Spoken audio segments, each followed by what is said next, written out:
Ada pengajian yang beredar hari ini yang mengajarkan ke murid-muridnya jangan terima ibadah kalau enggak masuk di akal. Ini pengajian nyeleneh, ini pengajian sesat. Muridnya diajarkan kalau ada syariat enggak masuk akal jangan terima. Jadi ada murid pengajian ini nanya sama Ustadz, Pak Kades. Ustadz, aku mau nanya. Apa? Aku kan sholat, Ustadz. Terus kentut. Nah terus itu sholatnya batal, Ustadz. Ya batal lah, namanya kentut. Jadi Ustadz kalau batal aku mau sholat lagi harus ngambil wudhu. Ya ngambil wudhu lah, namanya batal. Jadi Ustadz waktu ngambil wudhu aku harus cuci muka. Ya cuci muka lah, namanya rukun wudhu. Nah ini yang nggak masuk akal, Ustadz. Masa yang kentut pantat yang dicuci muka?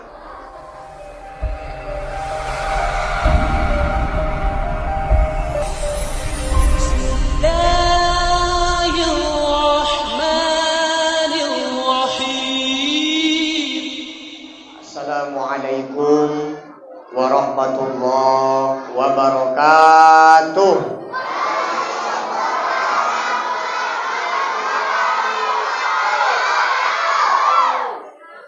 Innal hamdalillah wassalatu wassalamu ala Rasulillah wa ala alihi wa ashabihi wa mawalah. Qala Allah Ta'ala fil Qur'anil Karim, a'udzu billahi minasy syaithanir rajim. Bismillahirrahmanirrahim.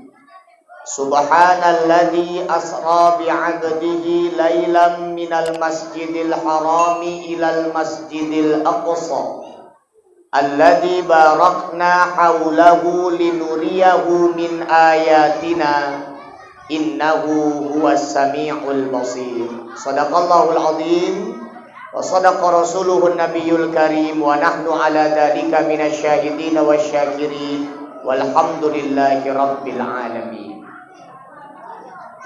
Yang terhormat Bapak Kepala Desa Sei Mencirim, yang terhormat Ketua FKSMM Al-Mukarram Al-Ustadz Muhammad Hendro SPDI, yang terhormat para ustadz, alim ulama, pemuka agama, pemuka masyarakat, terkhusus Ketua BKM Masjid At-Taufik Ustadz Syamsir Lubis SPDI. Kemudian bapak-bapak, ibu-ibu, orang-orang tua saya yang mohon maaf tidak dapat saya sebutkan satu persatu, dan yang saya banggakan adik-adik sekalian. Ibu-ibu, pertama menurut saya acara apapun yang ada pembicaranya di depan itu nyawanya adalah sound system. Sukses atau tidak acara itu sangat tergantung dengan sound systemnya. Jadi sound system malam ini kalau menurut saya udah paten. Ya Pak Kades ya. Ini udah sangat jelas. Cuman Bapak Ibu, sepaten-patennya sound system, semahal apapun sound system disewa, tapi nek jamaahnya cocote nggak iso meneng. Ustadz Abdul Somad pun diundang Bu, nek DN ceramah riko nyocot ae. Podo ae ku Pak. Nah, makanya sebelum kita mulai, ini sound system udah paten. Saya minta jamaah dari mulai orang tuanya sampai anak-anak mudah-mudahan bisa tertib, karena kita ini nggak lama-lama karena waktu udah terlalu malam. Jadi waktu yang singkat ini ayo kita manfaatkan untuk menimba ilmu sebanyak-banyaknya. Setuju? Dan untuk anak-anak tadi udah disampaikan sama Ustadz Samsir, siap ceramah akan dibagikan 10 amplop. Nah, kalian mata duitan kali memang. Wi. Ini akan diberikan kepada anak-anak yang mampu menjawab pertanyaan Ustadz. Dan pertanyaannya akan diambil dari ceramah yang Ustadz sampaikan. Jadi yang bisa menjawab adalah yang mendengarkan ceramah dengan baik, dengan diam, tertib. Dan nanti kalau Ustadz tengok selama ceramah dia main-main, dia ribut, dia cerita-cerita, walaupun angkat tangan, Ustadz nggak tunjuk dia. Ustadz nggak kasih dia jawab. Yang boleh jawab hanya yang tertib selama ceramah. Dan kalau nanti ada yang ribut waktu Ustadz ceramah, Ustadz panggil dia, Ustadz setrap, Ustadz berdirikan di depan ini, sampai Ustadz siap ceramah. Ustadz jadikan satgas. Biar ngawal Ustadz ceramah sampai siap. Paham? Makanya jangan ada yang main-main. Setuju? Baik, Bapak Ibu, orang-orang tua saya yang dimuliakan Allah, saya rasa kita nggak usah banyak basa-basi. Singkat, padat, tepat. Sudah terlalu malam. Malam ini kita berkumpul dalam rangka memperingati Isra wal Mi'raj. Apa itu Isra wal Mi'raj, Ustadz? Isra wal Mi'raj itu perjalanan Nabi Muhammad mulai dari Masjidil Haram di Mekah ke Masjidil Aqsa di Palestina. Kemudian Mi'raj naik ke atas langit, nembus langit ketujuh, sampai ke Sidratul Muntaha bertemu dengan Allah, menerima perintah sholat. Dan Rasul melakukan perjalanan itu hanya membutuhkan waktu 1/3 malam. Satu malam berapa jam anak-anak? 20, ini bilang 24, paten. Berarti hidupnya gelap terus. Kalau satu malam 24 jam berarti gelap aja lah hidupnya. Satu malam itu 12 jam. Kalau 1/3 malam berarti 12 bagi 3. Berapa 12 bagi 3? 4. Jadi Nabi Muhammad, Bu, dari Mekah ke Palestina, nembus langit ketujuh, balik lagi ke Mekah, hanya butuh waktu 4 jam. Ketika ini diceritakan Nabi Muhammad sama orang-orang kafir di Mekah, apa kata orang-orang kafir? Muhammad ndopok. Tahu ndopok? Muhammad ngopros. Tahu ngopros? Muhammad bonga. Bonga tuh bonga. Muhammad nipu. Enggak nipu pun nggak tahu. Muhammad ngarang-ngarang cerita, kata orang kafir. Mana mungkin dia bisa berjalan dari Mekah ke Palestina, nembus langit ketujuh, balik ke Mekah, cuman 4 jam. Mustahil, kata orang kafir. Karena dulu orang normal, jalan kaki atau naik onta, Mekah ke Palestina aja Bapak Ibu, itu 1,5 bulan baru sampai. Tapi ini hanya 4 jam. Kenapa orang kafir tidak percaya dengan peristiwa Isra wal Mi'raj? Karena mereka memahami Isra wal Mi'raj hanya dengan akal, bukan dengan iman. Isra Mi'raj ini adik-adik, peristiwa yang nggak bisa dipahami pakai otak. Ini hanya bisa diterima dengan iman. Akal ini nggak sanggup untuk nerima peristiwa Isra wal Mi'raj. Maka dulu yang pertama percaya dengan peristiwa Isra wal Mi'raj adalah Abu Bakar Siddiq. Makanya Siddiq itu gelar, artinya percaya, yakin. Apapun dikatakan Rasul, walaupun menurut akal nggak mungkin, Abu Bakar akan percaya. Kalau keluar dari mulut Rasulullah. Jadi dianggap Isra Mi'raj ini peristiwanya nggak masuk akal. Sebetulnya masuk akal kalau kita paham Al-Quran. Coba Bapak Ibu baca surah Al-Isra ayat 1. Nanti adik-adik baca ya. Al-Isra ayat 1, baca terjemahannya. Itu ayatnya begini. Subhanalladzi asra bi'abdihi. Maha suci Allah yang telah memperjalankan hambanya Muhammad. Jadi yang harus digarisbawahi itu kata memperjalankan. Jadi Bapak Ibu adik-adik, ayat ini menjelaskan Nabi Muhammad itu Isra Mi'raj bukan jalan sendiri, tapi diperjalankan oleh Allah.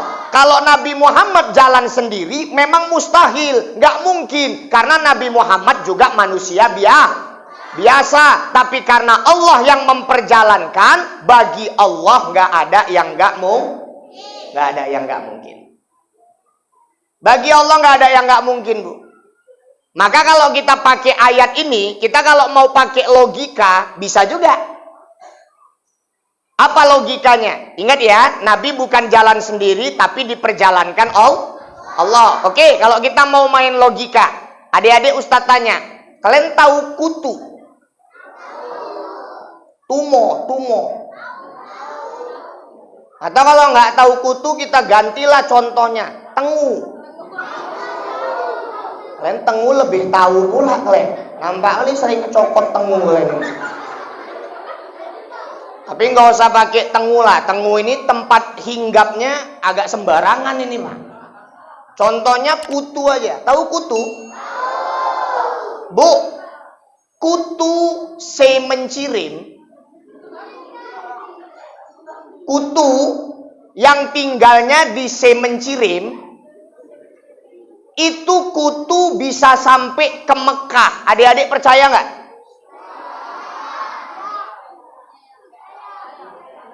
Kutu yang tinggalnya di semencirim bisa sampai Mekah. Percaya nggak?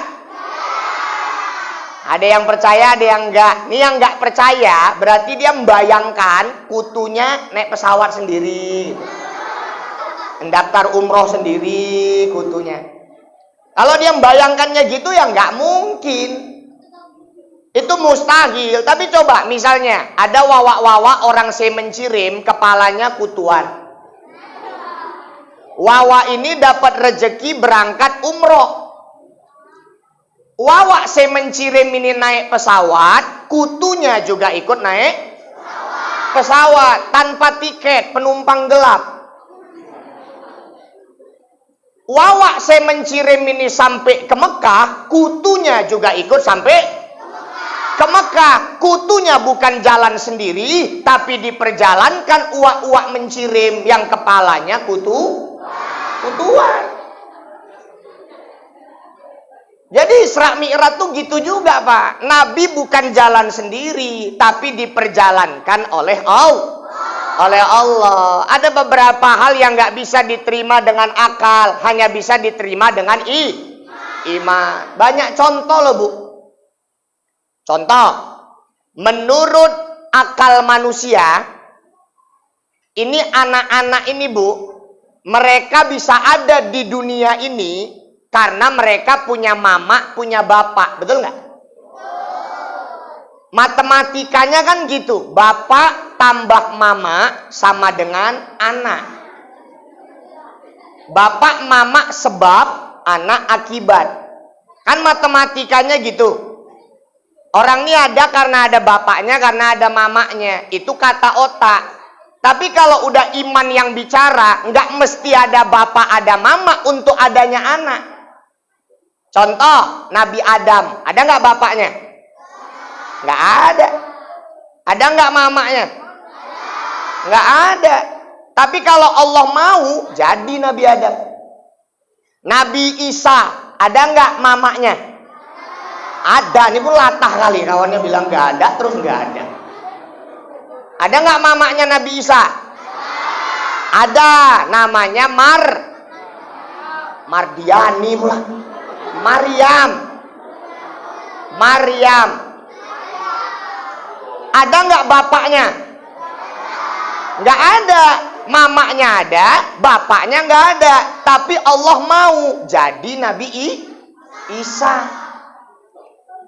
Itu mamanya Nabi Isa, Maryam, itu wanita suci, wanita soleha, nggak pernah disentuh laki-laki. Tapi dengan izin Allah, hamil tanpa suami.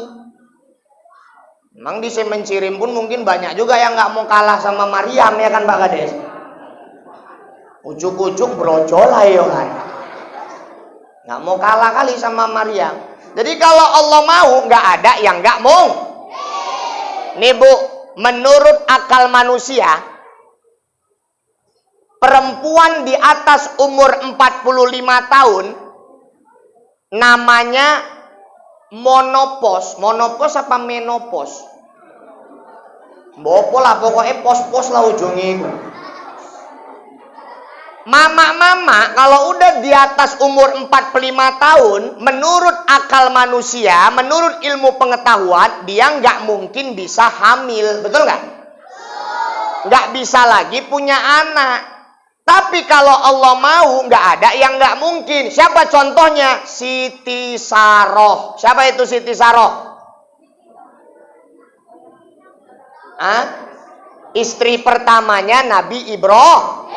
Nabi Ibrahim, Siti Saroh, Bapak Ibu jamaah, Siti Saroh itu dulu hamil di usia di atas 60 tahun. Udah jadi nenek-nenek.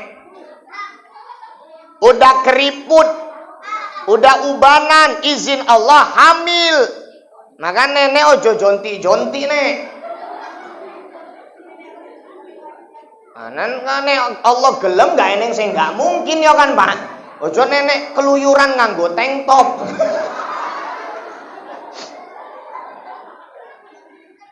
Jadi kalau Allah mau nggak ada yang nggak mungkin. Isra wal Mi'raj tidak bisa diterima dengan akal, hanya bisa diterima dengan iman. Makanya Isra wal Mi'raj ini pelajaran pertama yang kita ambil adalah ujian keimanan. Isra Mi'raj itu diceritakan Nabi sama orang Mekah, itu ujian keimanan untuk orang-orang yang ada di Mekah, terutama yang sudah beriman. Bahkan dulu banyak yang murtad keluar dari Islam gara-gara ragu dengan peristiwa Isra wal Mi'raj. Jadi poinnya yang kita ambil, apapun dia kalau keluar dari mulut Nabi Muhammad, kalau dia firman Allah, nggak mungkin salah. Betul? Harus kita percaya. Jadi Bapak Ibu, nggak semuanya bisa diterima pakai ini. Hari ini Bapak Ibu hati-hati. Ada satu pengajian yang sudah tersebar. Ini anak-anak kita kalau ikut pengajian harus diawasi. Ini bahaya. Ada pengajian yang beredar hari ini yang mengajarkan ke murid-muridnya, jangan terima ibadah kalau nggak masuk di akal. Ini pengajian nyeleneh. Ini pengajian sesat. Muridnya diajarkan, kalau ada syariat nggak masuk akal, jangan terima. Jadi ada murid pengajian ini nanya sama Ustadz Pak Kades. Ustadz, aku mau nanya. Apa? Aku kan sholat Ustadz. Terus kentut. Nah terus itu sholatnya batal Ustadz. Ya batal lah, namanya kentut. Jadi Ustadz kalau batal aku mau sholat lagi harus ngambil wudhu. Ya ngambil wudhu lah, namanya batal.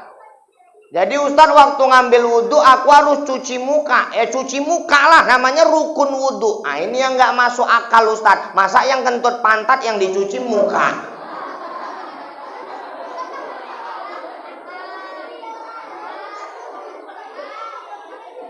Terakhir Ustadznya jengkel, Ustadznya nanya balik. Sekarang kok aku tanya, kau kalau kentut depan umum yang malu pantatmu apa mukamu?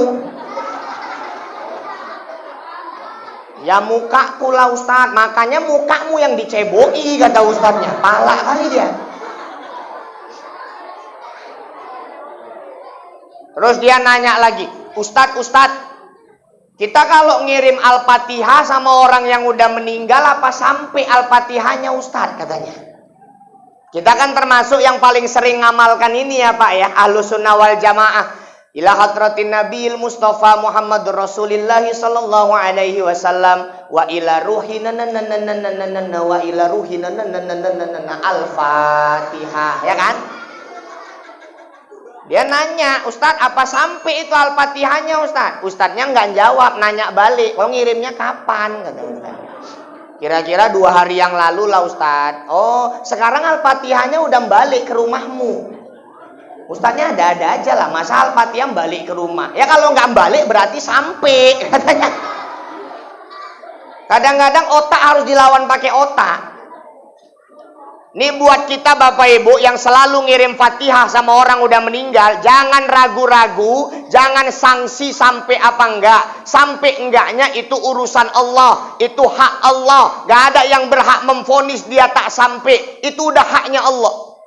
Lagi pula logikanya gini, ibu ngirim SMS dari Semencirim ke Jakarta, sampai nggak SMS-nya? Sampai, padahal SMS itu ciptaan manusia.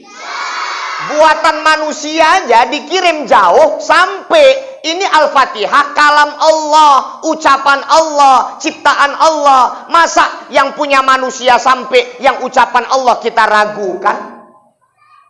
Jangan ragu-ragu, teruskan. Itu haknya Allah nyampaikan ke sana.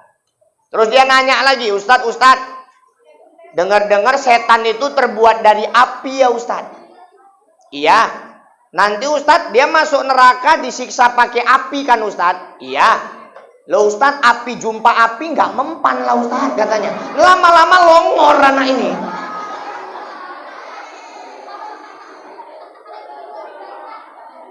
Terakhir Ustadznya palak, dia pergi ngambil batu bata.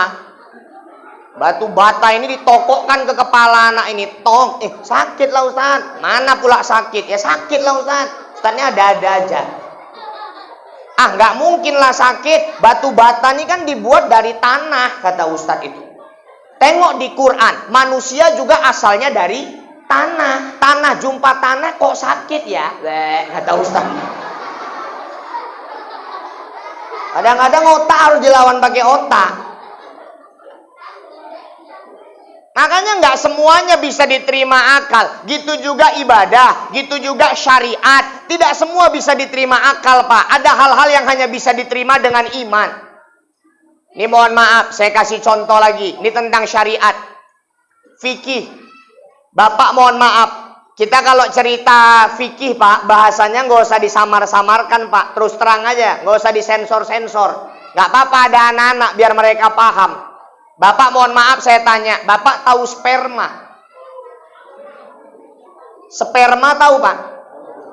Setahu Bapak sperma itu suci apa najis Pak? Kalian tahu sperma? Kok bisa tahu kalian?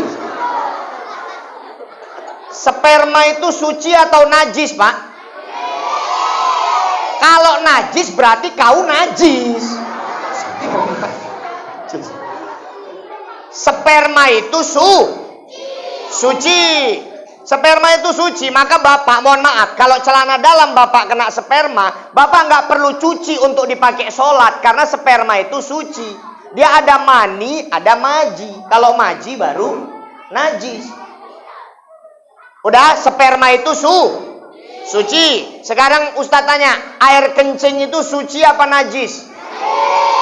Najis. Jadi sperma itu suci, air kencing itu najis. Sekarang Bapak saya tanya, Bapak kalau keluar sperma wajib mandi nggak? Wajib mandi nggak Pak? Wajib. Padahal sperma suci. Sekarang tak tanya, Bapak keluar air kencing wajib mandi nggak? Padahal air kencing najis. Ini kalau otak yang nerima, apa kata otak? Nggak genah ini. Masa yang keluar sperma suci wajib mandi, keluar air kencing najis nggak wajib mandi? Kata otak. Harusnya, ini kata otak ya, kata otak nih. Harusnya kalau yang keluar air kencing najis aja, yang keluar sperma yang suci aja wajib mandi. Keluar air kencing yang najis harusnya lebih wajib mandi lah, kata otak. Orang normal Pak, pipis 1 hari 5-6 kali. Kalau beser 11 kali. Anyang-anyangan 76 kali pun bisa dia pipis 1 hari. Kalau sempat setiap habis pipis diwajibkan Allah mandi, jadi mermaid wawa itu. Tahu mermaid? Jadi putri duyung dia Pak. Jadi gabus. Makanya nggak semua bisa diterima pakai akal. Kalau iman yang nerima, apa kata iman? Oh, itulah kasih sayang Allah sama kita hambanya. Allah tuh tahu kalau setiap keluar sperma wajib mandi, nggak repot kali karena keluarnya jarang-jarang. Kecuali yang memang otaknya jorok itu sering keluar. Tapi kalau air kencing ini keluarnya sering, kalau diwajibkan mandi maka repot. Itu kasih sayang Allah. Itu kalau iman yang cakap. Ibu saya tanya, rukun Islam yang kedua apa Bu? Sholat. Sholat rukun Islam yang kedua. Puasa rukun Islam yang keberapa, Bu? Ikhtilaf, ulama beda pendapat. Ada yang mengatakan 3, ada yang mengatakan 4. Yang penting sholat 2, ya kan? Puasa kalau nggak 3, 4. Berarti tingkat kewajiban sholat lebih tinggi daripada tingkat kewajiban puasa. Setuju? Sekarang ibu saya tanya, ibu halangan, ibu haid, ibu boleh puasa nggak? Enggak. Nanti udah bersih, udah bersih, di luar Ramadan puasanya wajib diganti nggak? Wajib. Ibu kalau haid boleh sholat nggak? Enggak. Nanti udah bersih sholatnya wajib diganti nggak? Enggak. Ini kan kalau akal yang nerima nggak masuk nih. Tingkat kewajiban sholat lebih tinggi daripada puasa. Kenapa sholat nggak wajib diganti, puasa malah wajib diganti? Tapi kalau iman yang nerima, apa kata iman? Allah sayang sama ibu. Kalau ganti puasa ngitungnya nggak payah. Kalau ganti sholat, ibu halangan seminggu. 1 hari 5 waktu. Berarti ibu 5 kali 7, 35 waktu ibu ganti sholat. Kan payah ngitungnya. Maka nggak semuanya bisa diterima pakai akal. Ada hal-hal yang hanya bisa diterima dengan iman. Termasuk Isra wal Mi'raj. Baik, itu poin yang pertama. Yang kedua, apa yang paling penting dari peristiwa Isra wal Mi'raj? Isra wal Mi'raj itu adalah ulang tahunnya sholat. Ulang tahunnya sholat. Kita ini udah ringan kali Allah kasih. Pertama diwajibkan berapa waktu? 50 waktu. Nego sampai akhirnya jadi 5 waktu. Itu pun payah kali. Apa alasan Allah nyuruh kita sholat? Pertama, sholat itu diwajibkan Allah kepada kita sebagai pembeda antara Islam dengan kafir. Sholat inilah pembedanya. Makanya kata Nabi, man taraka sholata muta'ammidan faqad kafara dhihara. Siapa yang meninggalkan sholat dengan sengaja, dia kafir yang nyata. Jadi beda antara muslim dengan kafir, sholat. KTP ibu Islam, tapi kalau nggak sholat, di mata Allah ibu kafir. Maka ukuran kita Islam atau tidak, yang paling penting sholat. Maka jangan sepele sama sholat. Udah itu apalagi alasan Allah memerintahkan kita sholat. Sholat itu tanda syukur kita kepada Allah. Jadi kalau orang yang nggak mau sholat, itu orang nggak bersyukur. Pak, Bu, Allah tuh cuma minta waktu kita sikit aja. Cak bayangkanlah, kita sehari semalam dikasih waktu berapa banyak? 24 jam. Ibu sekali sholat butuh waktu berapa lama? 10 menit itu udah paling paten tuh orang sholat. Buatlah 10 menit, itu yang dibaca pun tak surah apa itu kalau 10 menit dia satu kali sholat.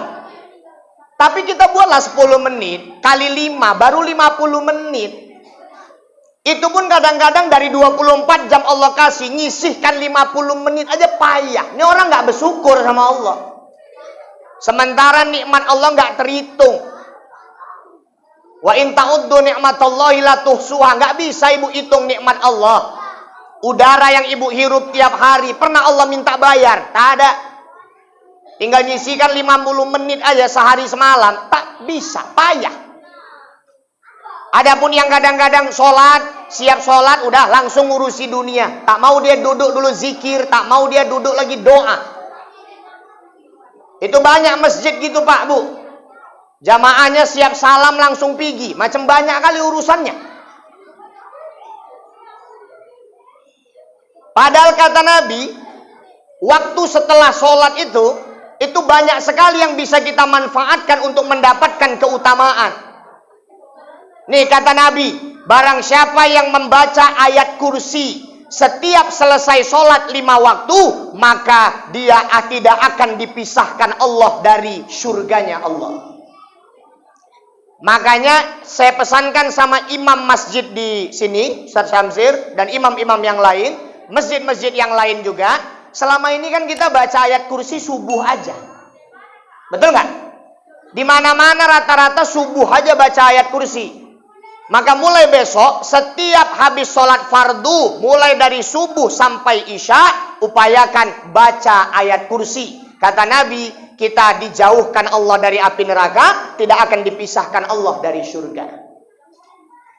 Udah itu kata Nabi, barang siapa yang membaca setelah sholat fardu, barang siapa yang membaca subhanallah 33 kali, yang membaca alhamdulillah 33 kali, Allahu Akbar 33 kali, digenapkan 100 dengan kalimat la ilaha illallah wahdahu la syarikalah lahul mulku wa lahul hamdu yuhyi wa yumit wa huwa ala kulli syai'in qadir. Digenapkan dengan kalimat itu jadi 100, kata Nabi akan diampunkan seluruh dosanya meskipun sebanyak buih di lautan. Nah, maka mulai besok siap sholat, jangan langsung pergi. Ikut zikir. Banyak sekali keutamaannya. Dan Bapak Ibu, saya sekedar berbagi ilmu bahwa zikir setelah sholat yang hadisnya itu sahih, itu hanya beberapa. Jadi dari sebagian zikir yang kita lakukan selama ini, itu sebenarnya hadisnya tidak sahih, bahkan tidak ada dalam riwayat. Tapi tidak ada masalah kita lakukan, tentunya itu dilakukan oleh para ulama dulu. Tapi kalau yang sahih itu, Rasul setelah sholat baca astaghfirullah 3 kali. Astaghfirullah, astaghfirullah, astaghfirullah 3 kali. Kemudian sunnah Rasul membaca Allahumma antas salam wa minkas salam tabarakta rabbana wa ta'alaita ya dzal jalali wal ikram. Itulah kalimatnya. Kalaupun selama ini ada kalimat fahayyina rabbana bisalam wa adkhilnal jannata daras salam, itu tidak ada dalam hadis. Itu ditambah oleh para ulama, tapi tidak ada masalah kita lakukan karena itu isinya doa. Apalagi yang disunnahkan sama Nabi, Allahumma la mani'a lima a'taita wa la mu'tiya lima mana'ta wa la yanfa'u dzal jaddi minkal jadd. Ini disunnahkan sama Nabi. Kemudian Allahumma inni ala dzikrika wa syukrika wa husni ibadatik. Ini yang hadisnya sahih. Tapi yang tidak sahih pun tak ada masalah, karena itu ajaran ulama. Jadi sisihkan waktu kita sedikit saja untuk lebih lama di masjid, mendekatkan diri kepada Allah, zikir, doa. Nah, maka Bapak Ibu jamaah yang dimuliakan Allah, sholat itu Allah perintahkan untuk tahu kita ini orang bersyukur atau tidak. Kemudian apa lagi tujuan Allah perintahkan kita sholat? Sholat itu fungsinya supaya ibadah yang lain diterima oleh Allah. Sholat itu adalah penentu ibadah yang lain diterima atau tidak. Matematikanya itu gini Bapak Ibu. Sholat itu nilainya 1. Berapa Bu? Berapa Bu? Ya adik-adik, ini masuk soal ini nanti. Berapa pahala nilai sholat? Sah. 1. Sedekah berapa nilainya? Tak tapuk cangkemmu. 2. Sedekah itu nilainya 0. Zakat berapa nilai zakat? 0. Haji berapa nilai haji? 0. Sholat tadi berapa? 1. Apa maksudnya? Kalau kita sholat, kita dapat nilai 1. Udah sholat, kita puasa, tambah 0-nya jadi 10. Udah sholat, puasa, zakat lagi kita, tambah 0-nya jadi 100. Udah itu haji lagi, tambah 0-nya jadi 1000. Tapi kita rajin zakat, rajin puasa, rajin haji, tiap tahun haji Bu, sampai gelarnya nggak hasbiji, hahaha gelarnya, karena tiap tahun haji. Tapi kalau nggak sholat, nilainya 0. Itu matematikanya. Maka awwalu ma yuhasabu bihil abdu yaumal qiyamah as-sholah. Yang pertama kali Allah hisab nanti di akhirat sholat. Kalau udah sholatnya tak ada, yang lain nggak perlu dihitung. Maka jangan sepele sama sholat. Dan tanamkan anak-anak kita untuk menjaga ibadah sholat. Dan Bapak Ibu jamaah yang dimuliakan Allah, Tadi sudah beberapa kali disampaikan bahwa Masjid At-Taufik ini akan diadakan renovasi, akan diperluas. Saya hanya pesankan kepada kita, jangan sampai masjid semakin megah, justru semakin lobok. Jangan masjidnya makin besar, tapi orangnya makin sedikit. Ini sebentar lagi kita nyambut bulan Ramadan. Saya sering sampaikan begini Bapak Ibu. Orang yang Ramadannya berhasil, orang yang Ramadannya sukses, adalah orang yang berhasil mempertahankan semangat ibadahnya meskipun Ramadan sudah meninggalkannya. Selama ini kan sering orang nyampaikan gini, ada ustadz-ustadz nyampaikan gini, Bapak Ibu, ayo mulai dari sekarang kita berlatih untuk menghadapi bulan Ramadan. Saya tak sepakat dengan kalimat ini. Bukan berlatih dari Rajab Sya'ban untuk menghadapi Ramadan. Yang betul itu, Ramadan itulah bulan untuk berlatih menghadapi bulan-bulan selanjutnya. Justru Ramadan itu tempat latihan, pembuktiannya setelah Ramadan. Jadi kalau orang yang Ramadan aja dia ibadah, setelah Ramadan dia berhenti ibadah, berarti latihannya gagal. Jadi orang yang Ramadannya berhasil, Ramadan dia semangat ibadah, masuk Syawal dia tetap semangat, bahkan dia tingkatkan. Lanjut bulan-bulan selanjutnya sampai ketemu Ramadan lagi, semangat ibadahnya tidak berkurang. Kalau orang ibadah di bulan Ramadan, kita nggak terkejut, ya kan Pak? Kalau orang taat di bulan Ramadan, kita udah nggak heran. Tapi kalau bisa bertahan ketaatannya di luar Ramadan, itu baru hebat. Orang ke masjid Ramadan ya udah nggak terkejut. Orang rata-rata pada kemaru ke masjid semua Ramadan itu. Ya kan Bu? Kita kan Ramadan itu kemaru, Tapi ibadah taat, terawih penuh, tadarus setiap hari. Tapi di luar Ramadan itu hilang. Kenapa nggak kita pertahankan? Saya pernah sampaikan kajian pertama kali FKSMM. Kalau Ramadan bisa tadarus, kenapa di luar Ramadan tak ada tadarus? Saya yakin Ustadz Samsir nggak ngelarang kalau ibu mau tadarus di bulan Syawal dan seterusnya. Ya kan Ustadz? Maka pertahankan semangat ibadah. Itu yang paling sulit dan itu yang paling penting. Nah, maka Bapak Ibu jamaah yang dimuliakan Allah. Kedua yang paling penting dari peristiwa Isra wal Mi'raj adalah ulang tahunnya sholat. Maka kita di bulan ini ayo bermuhasabah. Ayo kita ingat macam mana kualitas sholat kita selama ini. Kita perbaiki mulai besok. Kalau yang selama ini sholatnya bolong-bolong, mulai hari ini dijaga. Merasa berdosa kalau ninggalkan sholat.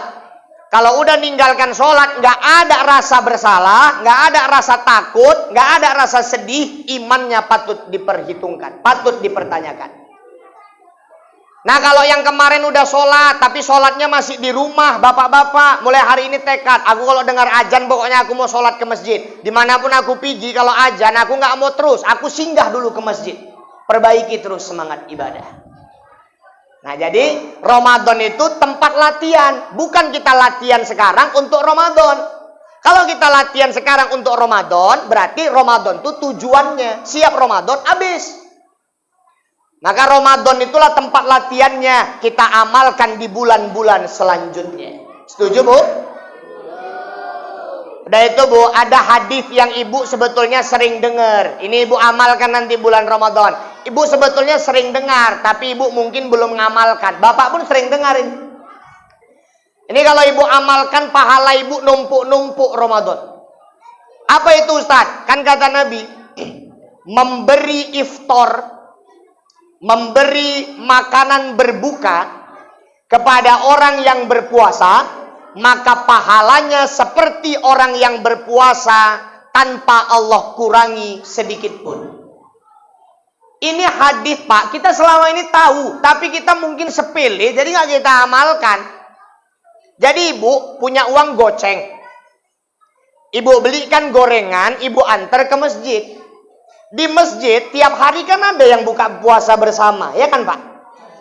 10 orang aja buka puasa bersama di masjid, 10 orang nikmati gorengan Ibu, maka satu hari Ibu dapat 11 pahala puasa. 1 pahala Ibu, 10 pahala orang yang makan gorengan Ibu.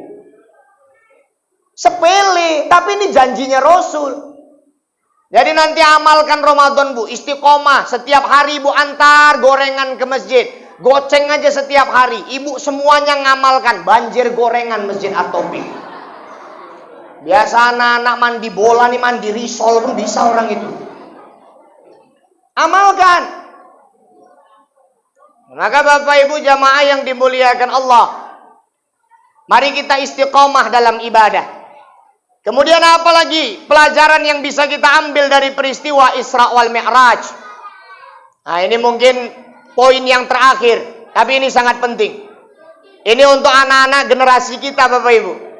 Rasul itu waktu Isra wal Mi'raj, Rasul itu ada ditawari sama malaikat Jibril 2 minuman. Yang satu khamar, minuman keras, yang satu susu. Rasul disuruh milih. Maka apa yang dipilih Rasul? Rasul memilih susu. Lalu apa kata Jibril? Shadaqta ya Muhammad. Pilihanmu tepat, pilihanmu benar. Karena kalau kamu memilih arak, memilih khamar, maka umatmu nanti akan jadi tukang mabuk. Umatmu nanti akan suka minum minuman keras. Maka Bapak Ibu, ini pelajaran untuk kita orang tua, untuk menjaga anak-anak kita dari khamar yang hari ini bentuknya adalah narkoba. Hari ini khamar yang paling berbahaya narkoba. Apa pengertian khamar? Kan sering ditanya gini, Ustadz, kita kalau pakai minyak wangi yang ada alkoholnya apa bisa dipakai sholat? Kan gitu ya. Sementara kan alkohol itu memabukkan katanya. Maka kita harus tahu dulu apa pengertian khamar untuk menjawab pertanyaan itu. Apa pengertian khamar? Kata Umar bin Khattab, al-khamru ma khamarul aql. Khamar itu adalah segala sesuatu yang dapat merusak akal. Ibu pernah pakai minyak wangi sampai rusak akal Ibu? Hah? Ada yang pernah habis pakai minyak wangi terus ngorek-ngorek sampah jadi orang gila, itu ada? Kan nggak ada. Jadi khamar itu akan jadi haram kalau dia memabukkan, kalau dikonsumsi.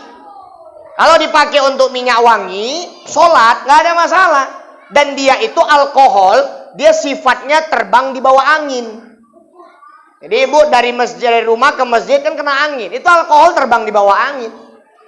Tapi kalau dikonsumsi sampai mabuk, itulah yang dikatakan khamar, merusak akal.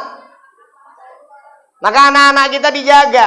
Baru-baru ini kan Bu, begal yang suami istri dibuang ke tebu-tebu. Orang pasar macan ya Pak Kades. Innalillahi wa inna ilaihi rajiun. Kalau kita usut-usut, apa akar masalahnya? Narkoba. Orang kalau udah kena narkoba Pak, apa aja dibuat. Saya rasa Bapak Ibu setuju. Kalau di rumah kita ada satu orang aja kena narkoba, satu rumah sengsara hidupnya. Betul nggak? Barang di rumah pantang terletak. Apa yang laku dijual. Sengsara hidup satu rumah kalau satu orang aja kena narkoba. Maka anak-anak kita ini dijaga Bu. Ini adik-adik, kalian jangan merokok kalian. Karena bagi saya, untuk anak-anak kecil gini Pak Bu, merokok itu adalah langkah awal menuju narkoba. Karena anak-anak ini rasa penasarannya tinggi. Awalnya dia merokok, lama-lama penasaran dia ngelinting. Apa itu? Linting. Dia ngelinting ganja. Nanti penasaran lagi, lama-lama dia nyabu. Terus ke khamar-khamar yang lain. Maka Bapak Ibu jamaah, anak-anak ini yang belum merokok, kalian janganlah merokok. Kalau bapak-bapak ini udah biarkan aja lah, udah itu vitaminnya. Malah bapak ini kalau nggak ada rokok, ibu aja yang dibentak-bentakinya, stres dia. Jadi biar aja kalau bapak ini memang udah pudingnya rokok itu. Kalau bisa nanti ibu masak nasi, nggak usah masak lauk, lauknya rokok aja.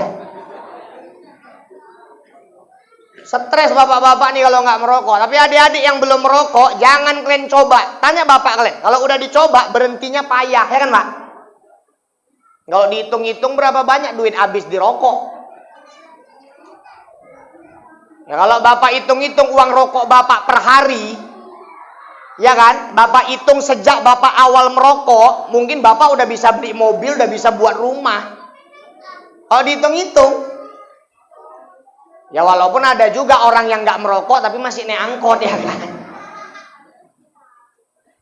Dan menurut saya Pak ya, rokok itu sebetulnya di Indonesia pelan-pelan mau diharamkan. Tapi caranya pelan-pelan, ikut cara Al-Quran. Dulu Al-Quran mengharamkan minuman keras, itu nggak langsung haram Pak, pelan-pelan. Pertama turun ayat, minuman keras lebih banyak mudorotnya daripada manfaatnya. Belum haram, masih dikasih tahu aja. Kedua turun ayat, la taqrabus sholata wa antum sukaro. Jangan dekati sholat kalau lagi mabuk. Silahkan kau mabuk, tapi jangan sholat kalau lagi mabuk. Mabuknya belum dilarang, tapi jangan sholat kalau lagi mabuk. Memang gawat juga orang mabuk sholat. Kan pernah kejadian, ada anak lajang mabuk tenggen di masjid. Subuh ajan, Allahu Akbar, terbangun dia, tapi masih oyong-oyong. Karena dengar ajan sok paten, ikut dia sholat subuh, dibantinya 4 rakaat. Siap sholat diusir najir. Gila kau, memang stres kau, mabuk subuh pula 4 rakaat. Pergi kau. Pergi dia. Tengah jalan ketemu Ustadz. Ustadz mau kemana Ustadz? Ke masjid lah. Ngapain Ustadz? Ya sholat subuh. Berapa rakaat Ustadz? Ya 2. Ustadz pulang aja lah. Loh kok pulang? Aku 4 aja diusir. Apalagi Ustadz cuma 2. Namanya orang mabuk. Ini kan sama kayak orang naik kereta Pak. Tanjakan dibantinya gigi 4. Ya ngeden ya kan Bu, nget. Udah itu kita kasih tahu, Wak, nggak bisa tanjakan gigi 4, Wak, gigi 1. Kau yang pau 4 aja nggak bisa, apalagi 1. Mabuk nih Wak ini. Nah yang kedua belum haram, jangan dekati sholat kalau lagi mabuk. Yang ketiga baru turun ayat bahwa minuman keras termasuk perbuatan setan, fajtanibuh, maka hindarilah, baru haram. Rokok Bu, kalau aku perhatiin gitu juga. Mau diharamkan, tapi pelan-pelan. Ingatlah Ibu, dulu peringatan rokok kan masih lembut. Rokok menyebabkan kanker, serangan jantung, impotensi, dan gangguan kehamilan dan janin. Bapak-bapak nyaut, apa merokok impotensi dari Hongkong? Aku merokok anakku 5. Cengkal kali memang. Makanya bapaknya udah gak usah dilarang. Nanti bininya bilang, Bang jangan merokok lah Bang, nanti abang cepat mati Bang, sakit-sakitan. Tenang aja deh, abang merokok nih bantu pemerintah ngapuskan rokok. Lo cemana ceritanya Bang? Iya deh, abang gak sanggup bakar pabriknya, rokoknya lah abang bakar satu-satu. Kan merengkel kali. Belakangan peringatan rokok mulai kasar, ya kan Pak? Rokok membunuhmu, kan kasar nih. Sekarang udah nggak pakai tulisan lagi, gambar dipasang orang. Ada yang lehernya jendol bisulan, ada yang giginya busuk, paru-parunya kroak. Tapi makin keras peringatan rokok, justru rokok makin laris. Maka Ibu kalau ada rencana mau buka usaha, kalau mau laris, ikut cara rokok. Ibu mau jualan lontong, Ibu buat di styling, lontong ini membunuhmu. Lontong ini menyebabkan kanker, serangan jantung, impotensi, dan gangguan kehamilan dan janin. Sampingnya pasang gambar leher jendol, gigi busuk, gara-gara makan lontong Ibu. Laris lah lontong Ibu. Karena memang Pak, watak manusia itu dari zaman Nabi Adam dulu, Allah ciptakan, memang watak manusia makin dilarang, makin penasaran. Kan dari zaman Nabi Adam gitu. Adam, silahkan nikmati semua yang ada di surga. Wala taqraba hadhihi syajarah. Tapi pohon yang sebiji ini jangan kau dekati. Namanya pohon khuldi. Tapi memang Allah ciptakan perempuan apa manusia makin dilarang, makin penasaran. Bukan cuma didekati pohonnya, buahnya dimakan. Sampai orang Indonesia ngarang sejarah sendiri. Katanya waktu Nabi Adam makan keselak, makanya laki-laki jendol lehernya. Sementara waktu Siti Hawa makan, dia sampai ke dalam terbelah di dada katanya. Ini orang Indonesia ini kurang kerjaan memang, buat sejarah sendiri. Sampai ada yang bilang, untung ya mandeknya di dada, kalau di dengkul kan payah nyusui anak katanya. Orang Indonesia gitu Pak, suka ngarang-ngarang sejarah sendiri. Dulu orang Indonesia kalau pergi haji, itu di Jeddah ada sepeda raksasa Pak. Di Jeddah tuh ada sepeda raksasa. Datang orang Indonesia, pulang dia ke kampungnya cerita, aku nampak sepeda Nabi Adam katanya. Ipekoke wawa ikio. Cemana ceritanya zaman Nabi Adam kok udah ada sepeda coba. Padahal kalau kita baca, itu sepeda lambang monumen kebangkitan bangsa Arab. Dulu bangsa Arab mulai bangkit pada saat mereka mengendarai sepeda. Macam-macam, pandai kali ngarang sejarah orang Indonesia ini. Kebanyakan duduk di warung. Maka Bapak Ibu jamaah yang dimuliakan Allah, anak-anak nih jaga, yang belum merokok jangan dikasih merokok. Memang gitu Pak, manusia tuh wataknya gitu. Makin dilarang makin dibuat, makin dilarang makin dibuat, makin disuruh makin gak dibuat. Itulah watak manusia. Dan Bapak tahu nggak? Ini watak persis sama watak babi. Mohon maaf agak fasih aku ngomong babi memang. Kenapa saya bilang ini watak sama kayak watak babi? Babi itu gitu Pak. Makin dilarang makin dibuat, makin disuruh makin gak dibuat. Kenapa saya tahu? Saya sebulan KKN di Samosir. Sebaik di Samosir sampai kegiatannya kegiatan sosial, membantu warga menertibkan hewan ternak, ngiring babi awak ke kandang. Kenapa saya bilang babi itu wataknya makin dilarang makin dibuat, makin disuruh makin gak dibuat? Karena ternyata cara masukkan babi ke kandang. Ibu ada yang pernah masukkan babi ke kandang? Belum ya? Nah ini saya kasih tahu, mana tahu ibu ada rencana mau melihara babi ya kan? Ini adik-adik dengerin. Cara masukkan babi ke kandang itu Pak Bu, ternyata nggak bisa digiring dari belakang. Kalau kita giring dari belakang, ini babi bukannya maju, dia malah balik ke belakang. Babi ini dablek, cengkal, kita suruh maju dia, kita giring dari belakang, dia malah balik ke belakang. Jadi gimana cara masukkan babi ke kandang Ustaz? Ada yang mau jadi contoh sini? Jadi rupanya cara masukkan babi ke kandang tuh, ini babinya kita hadapkan ke pintu kandang. Kita di belakangnya. Dari belakang ekornya kita tarik. Nah, waktu kita tarik ekornya berarti kan dia kita larang maju, ya kan Pak? Iya kan? Tapi babi ini makin dilarang makin dibuat. Jadi waktu kita tarik ekornya dia berontak ini, pengen maju. Udah, kita lepas ekornya, meluncur dia masuk ke kandang. Itulah babi. Makin dilarang makin dibuat, makin disuruh makin gak dibuat. Watak itu ada pada manusia. Bapak ke warung, jumpai orang yang main judi, main minum tua, yang orang Islam. Tanya sama dia, Pak, Bapak tahu nggak kalau judi ini haram? Jawabannya tahu. Bapak tahu nggak kalau tua ini haram? Jawabannya tahu. Tapi dimainkan juga, diminum juga. Babi.